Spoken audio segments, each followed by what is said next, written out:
Patty, why the phone? Okay, there we go.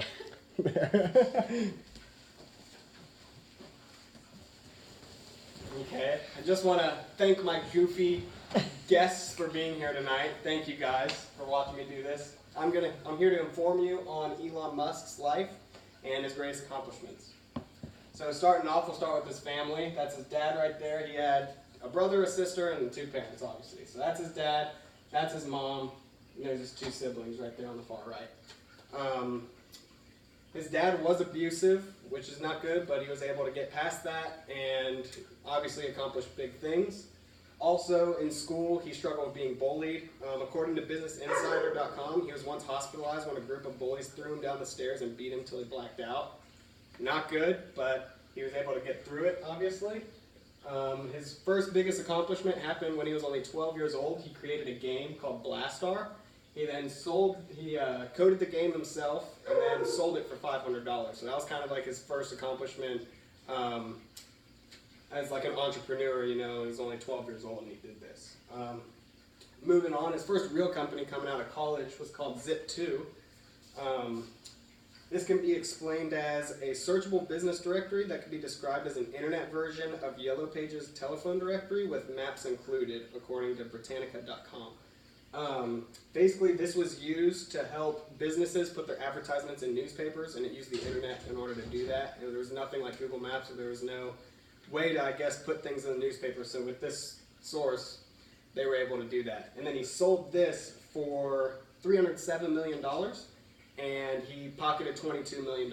Instead of just sleeping on that money or just living off it, he put it right into a new company, which eventually turned into PayPal, which eBay then bought. Well, real quick, I'll say, according to the book Elon Musk, Tesla, SpaceX, and the Quest for a Fantastic Future, Ashley Vance, who's the author of that book, says, as the largest shareholder in PayPal, Musk became fantastically well-to-do when eBay acquired the company for $1.5 billion in 2002. Obviously, PayPal is very successful. His cut from this was $180 million. And again, with that money, instead of just, saying, I've done great things, I'm okay, I'm just going to live off this money, he kept going. So he created 2 big companies. Tesla is one of them, and SpaceX is the other. So I'll jump into Tesla real quick, because that's the one that most people know what he's known for, is he's the Tesla guy. These are his 3 main production cars that he has right now. This one will be a base price of $35,000 in the near future. The other ones are pretty pricey at about $80,000 to $100,000, both of those up at the top. Full electric though, that's the point of Tesla. He didn't want to do hybrids, he wanted to do full electric cars. The Tesla Roadster, and the Tesla Semi, both these are coming out in 2020, hopefully. They already have prototypes, of course. The Tesla Roadster, according to a Time Magazine article, the Tesla Roadster, which starts at $200,000, will do 0 to 60 in 1.9 seconds, have a top speed of 250 miles an hour, and will be able to drive up to 620 miles on a single charge. All those things are ridiculous. You put it into one car.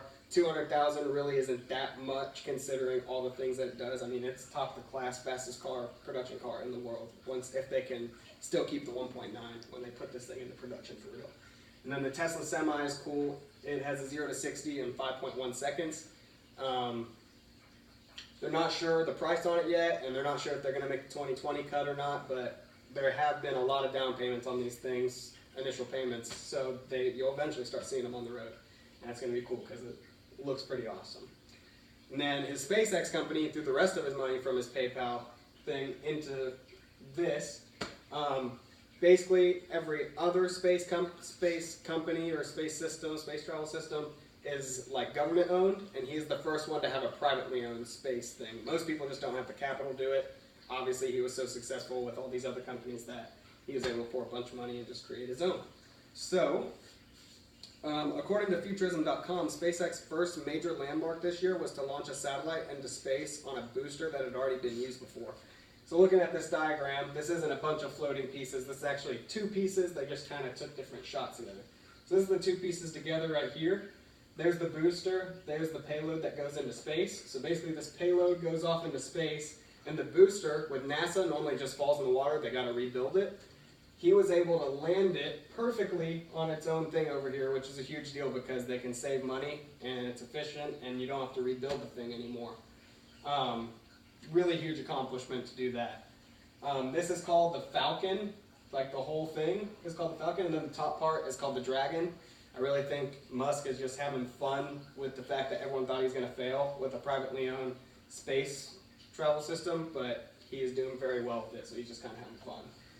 Speaking of having fun with it, his next project is to colonize Mars, or at least get people to go to Mars and figure out how to colonize it. And he's going to do that with the BFR, which stands for the Big Effing Rocket. Again, I think he's just having fun with it, but they've already had major plans with this. This right here is the Falcon that we just saw on the last slide, so this is the Big Effing Rocket that's more than double the size. So big things are coming for Elon Musk.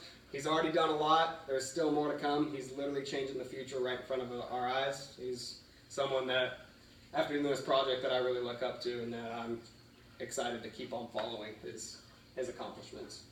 And there's just kind of a couple companies that I went after we talked about tonight. So that is it.